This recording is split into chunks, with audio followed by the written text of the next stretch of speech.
Update on the core shot repair. I've skied on these skis lots of times after doing the core shot repair, and it's nice and smooth, super smooth there.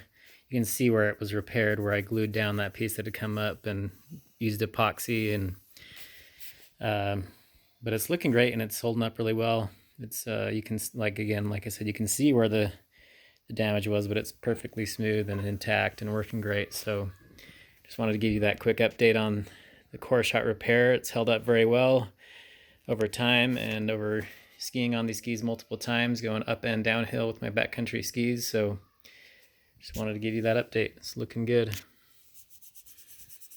Well, it looks okay, but it feels good. It's nice and smooth and it's functioning very well. So we did a core shot repair with some epoxy and Ptex, and in addition to that, my son helped me wax these skis as well. He's good at doing ski tuning and repairs, so just wanted to give you that update. It's holding up very well.